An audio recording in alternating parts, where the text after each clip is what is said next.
सज्जनों, जब हम संस्कृत की बात करते हैं तो मैं यहां पर महर्षि अरविंद की कुछ बातों को आपके सामने रखना चाहता हूं।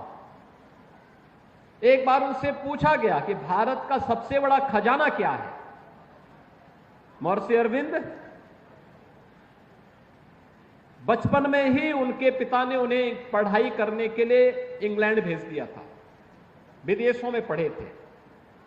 लेकिन जब वापस आए, भारत के बारे में उन्होंने जानकारी ली, भारत के मूल तत्व को उन्होंने जाना, तो उन्होंने पहले ब्रिटिश हुकूमत की चाकरी करने से इनकार कर दिया। फिर उन्होंने कहा कि मैं भारत के लिए कुछ विशिष्ट करूंगा। इसके लिए वह क्रांतिकारी अभियान के साथ जुड़े और बाद में पांडिचेरी में जाकर के एक आश्रम बना करके भारत की आध्यात्मिक परंपरा को आगे बढ़ाने के लिए अरविंद आश्रम के माध्यम से उन्होंने अपने कार्य को आगे बढ़ाया।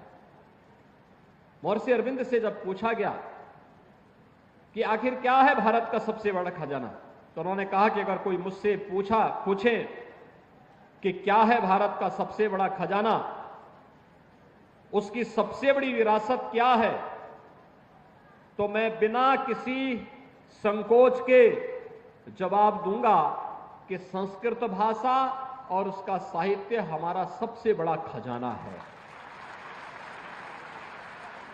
यह एक शानदार विरासत है और जब तक हमारे लोगों के जीवन को प्रभावित करती है, तब तक भारत की मूल प्रतिभा बनी रहेगी।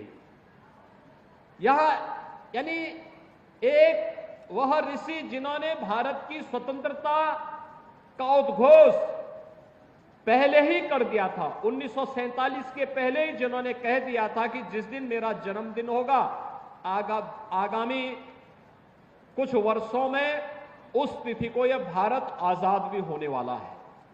ऐसे महर्षि अरविंद संस्कृत के बारे में इस प्रकार के उदात्त विचारों को हम सबके सामने रखते हैं। मुझे आश्चर्य होता है,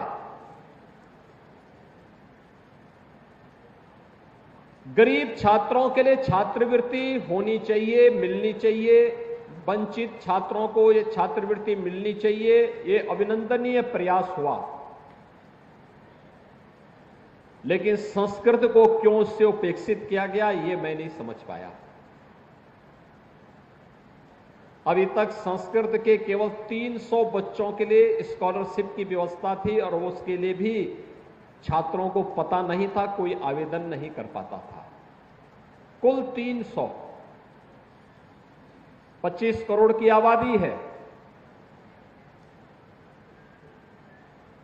मैं आश्चर्यचकित करता था, संपूर्णानंद संस्कृत विश्वविद्यालय से जब प्रथमा, पूर्व मध्यमा, उत्तर मध्यमा